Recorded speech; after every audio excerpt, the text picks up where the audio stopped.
News of the people, by the people, for the people. Saibaba Vidya Mandir व समाधान माध्यमिक प्रशाला दहिटणे इथं जागतिक महिला दिन मोठ्या उत्साहात साजरा। साईबाबा विद्या मंदिर व समाधान प्राथमिक प्रशाला दहिटणे इथं क्रांतीज्योती सावित्रीबाई फुले यांच्या पवित्र प्रतिमा पूजनानं जागतिक महिला दिन मोठ्या उत्साहात साजरा करण्यात आला। प्रसंगी विशिष्ट पेहराव केलेल्या मुली, स्काउट गाईड मधील मुली, विविध खेळांमधील मुली, सर्व महिला, शिक्षिका व कर्मचारी आदी सर्वांचे गुलाब पुष्प देऊन सत्कार करण्यात आले। प्रसंगी महिला दिन वृद्धीसाठी निबंध लेखन, वक्तृत्व, भाषण, कविता वाचन, रांगोळी आदी विषयांच्या स्पर्धांचं आयोजन करण्यात आले आहे। महिला दिन पर आधारित भरपूर मुली विद्यार्थिनींनी राष्ट्रमाता, राजमाता, जिजाऊ, वैज्ञानिक, डॉक्टर, इंजिनियर, शिक्षक वेशभूषा करत जोरदार भाषण करत परिसर दुमदुमून सोडले।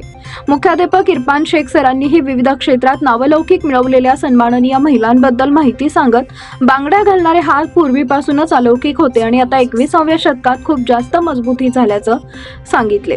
प्रसंगी सर्व शिक्षक, शिक्षिका, विद्यार्थी, विद्यार्थिनी आणि आदी मोठ्या संख्येने उपस्थित होते। हो, मी सावित्री ज्योतिबा फुले बोलते। मी 9 वर्षाची असताना माझा विवाह ज्योतिबा फुले यांच्याशी झाला। मला त्यांनी शिकवायला सुरुवात केली। मी तेव्हा लहान होते, तेव्हापासून मला शिकवायची आवड होती। सावित्रीबाई फुले यांनी मला हळूहळू ज्योतिबा फुले मला हळूहळू शिकू लागले।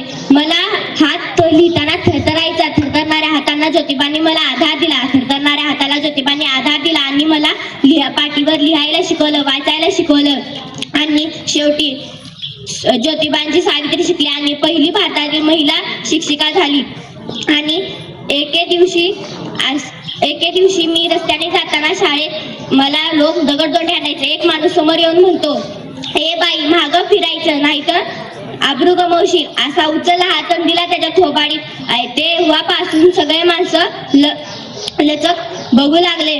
मग थोड्या दिवसांनी पहिली महिला शिक्षिका सावित्रीबाई फुले बनल्या। जय हिंद।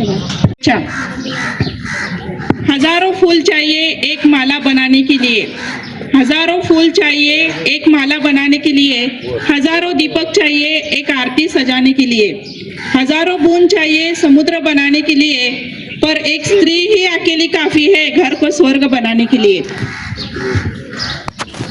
ज्याला स्त्री आई म्हणून कळली तो जिजाऊचा शिवबा झाला, ज्याला स्त्री बहीण म्हणून कळली तो मुक्ताईचा ज्ञानदेव झाला, ज्याला स्त्री मैत्रीण म्हणून कळली तो राधेचा श्याम झाला आणि ज्याला स्त्री पत्नी म्हणून कळली तो सीतेचा राम झाला।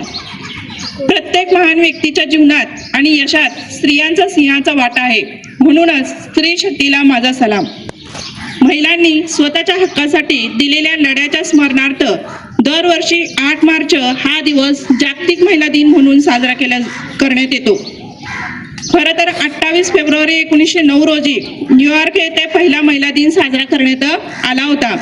तरी 1990च्या आंतरराष्ट्रीय महिला परिषदेत मांडलेल्या सूचनेनुसार 8 मार्च हा जागतिक महिला दिन म्हणून साजरा करण्याचं निश्चित करण्यात आले।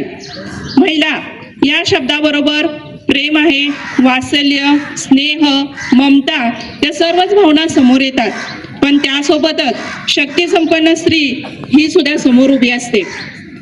आपल्याला माहिती आहे की महिलांना कामाच्या ठिकाणी संधी मिळावे, मुलींना शिक्षण वगैरे मिळावं, त्यासाठी सावित्रीबाई फुले यांनी खूप मुलींसाठी प्रयत्न केलेले होते। पहिल्यांदा महिला म्हटल्यावर चूल आणि मूल दोन असे होतं है ना। महिलांना समाजात कोणताच म्हणजे दुय्यम दर्जा आता आहे, परंतु पहिल्यांदा कोणताच दर्जा वगैरे महिलांना नव्हता, परंतु स्त्रियांना सुद्धा समाजात समान वाटा, पुरुषाबरोबर समान वाटा मिळावा म्हणून तुम्हाला माहितीच आहे की सावित्रीबाई फुले यांनी कितीतरी प्रयत्न केलेत, कितीतरी हाल अपेष्टा त्यांना सहन करावे लागले, स्त्रियांसाठी कितीतरी त्यांना झगडावे लागले। तर त्यासाठी आज आपण जागतिक महिला दिनानिमित्त सावित्रीबाई फुले यांच्या प्रतिमेचं पूजन करणार आहोत। पीपल न्यूज पाहण्यासाठी चॅनलला सबस्क्राईब करा व बेल आयकॉनला प्रेस करा।